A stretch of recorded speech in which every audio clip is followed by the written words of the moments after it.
ഇതാണ് നമ്മൾ ഇന്നലെ രക്ഷിച്ച ആ മിണ്ടാപ്രാണി കേട്ടോ. തലയിൽ വലിയൊരു പ്ലാസ്റ്റിക്കിൻ്റെ ഒരു പച്ചക്കുടവുമായിട്ട് എങ്ങോട്ടൊന്നുമില്ലാതെ ആളെ ഓടുകയാണ്.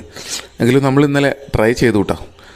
പൂച്ചയെപ്പോലെ പതുങ്ങി പുലിയെപ്പോലെ കുതിച്ച് അങ്ങനെ വേണം പിടിക്കാൻ. കാരണം കാൽച്ചോട്ടിൽ അമരുന്ന ഒരു ഇലയുടെ ശബ്ദം പോലും ഇവർക്ക് തിരിച്ചറിയും, ഇവർ ഓടി രക്ഷപ്പെടും.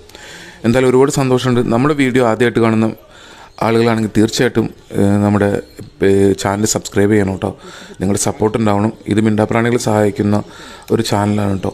എല്ലാവർക്കും ഇഷ്ടപ്പെട്ടിരുന്നു വരില്ല, എൻ്റർടൈൻമെൻ്റ് ആവില്ല, ഓരോ ജീവന് വേണ്ടിയുള്ള പോരാട്ടങ്ങളാണ്. നിങ്ങൾ ഈ വീഡിയോ കാണുമ്പോൾ തന്നെ നിങ്ങളും ഈ ചാനലിൻ്റെ അല്ലെങ്കിൽ ഈ നന്മയുടെ ഒരു ഭാഗമായിട്ട് മാറുകയാണ് കേട്ടോ. അതിൽ ഒരുപാട് സന്തോഷമുണ്ട്. നമുക്കിനിയും ഒരുപാട് ദൂരം സഞ്ചരിക്കാനുണ്ട്, ഒരുപാട് ജീവികൾ രക്ഷിക്കാനുണ്ട്. ഇത് വേനൽക്കാലം ആയതുകൊണ്ടാണ് കേട്ടോ ഈ പ്രശ്നം. കാണുന്ന ബോട്ടിലുകളിലും കുടങ്ങളിലൊക്കെ അവർ തലയിടും. അതുകൊണ്ട് പ്രത്യേകം ശ്രദ്ധിക്കുക. നിങ്ങൾ വീടിൻ്റെ ചുറ്റിലും പരിസരത്ത് എവിടെയെങ്കിലും ഒരു വലിയ പാത്രത്തിൽ വെള്ളം നിറച്ച് വയ്ക്കുക അവർക്ക് കുടിക്കാനായി.